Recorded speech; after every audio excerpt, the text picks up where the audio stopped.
परिचय। अविनाश पार्क में दौड़ रहा है। वह कुछ बुजुर्ग व्यक्तियों को योगा करते हुए देखता है।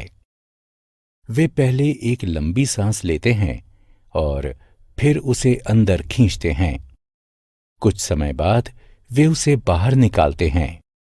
उसे सांस अंदर लेने तथा बाहर निकालने के इस तरीके को देखने में मजा आ रहा है। उसके बाद वो ढोल की आवाज सुनता है, जिसके पास ही में एक व्यक्ति उसे बजा रहा है। ढोल की धुनें भी एक तालबद्ध पैटर्न का पालन करती हैं। बच्चों, इस पाठ में आप पैटर्न के बारे में विस्तार से जानेंगे। आओ सीखें। आकृतियों तथा संख्याओं में पैटर्न को पहचानना। आकृतियों तथा संख्याओं को मिलाकर पैटर्न को पूरा करना। पैटर्न को समझना। छल्लों के इस विन्यास को देखें।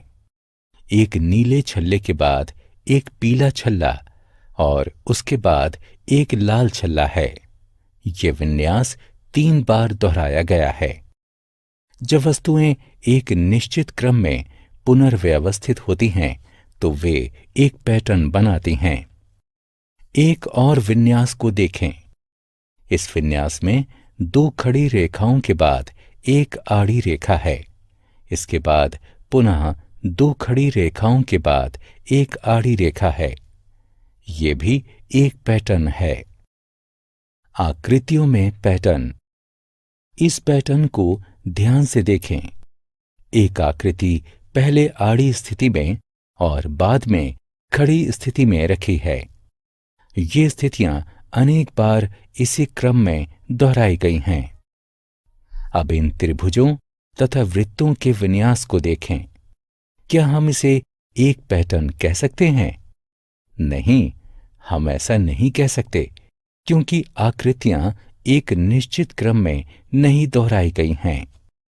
प्रकृति में पैटर्न। अपने चारों तरफ देखने पर आप प्रकृति में अनेक पैटर्न पाएंगे। इस गुलाब के बगीचे को देखें। माली ने गुलाबों को एक प्रक्रम में लगाया है।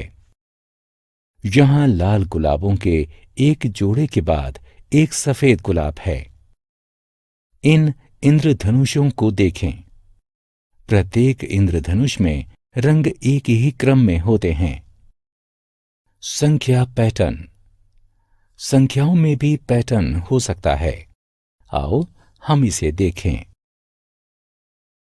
1, 3, 5, 7, 9, 11, 13, 15। ये संख्याएं एक सी नहीं हैं, फिर भी हम इन्हें एक पैटर्न में कह सकते हैं। क्या तुम बता सकते हो ऐसा क्यों? जी हां, एक दूसरे के आगे तथा पीछे वाली किन्हीं 2 संख्याओं का अंतर समान है। आओ हम संख्या के एक अन्य पैटर्न को देखें। 5, 10, 15, 20, 25। क्या आप बता सकते हैं कि इन संख्याओं का विन्यास क्यों एक पैटर्न है? बिल्कुल सही। पास पास की किन्हीं 2 संख्याओं का अंतर 5 है।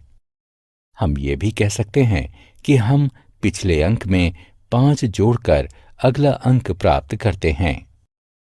बढ़ती तथा घटती हुई आकृतियों का पैटर्न। हम संख्याओं या आकृतियों के आकार के बढ़ते व घटते हुए क्रमों द्वारा पैटर्न को बना सकते हैं। आओ देखें कि कैसे। आओ आकृतियों के इस विन्यास को देखें।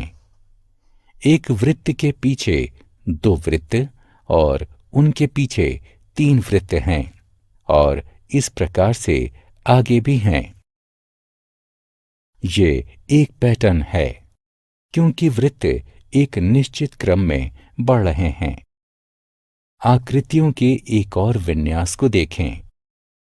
5 बड़े भंवरों के बाद 4 छोटे भंवरे और उनके आगे 3 छोटे भंवरे हैं और इस प्रकार से आगे भी हैं। ये भी एक पैटर्न है, क्योंकि भंवरों की संख्या एवं आकार एक निश्चित क्रम में घट रहा है।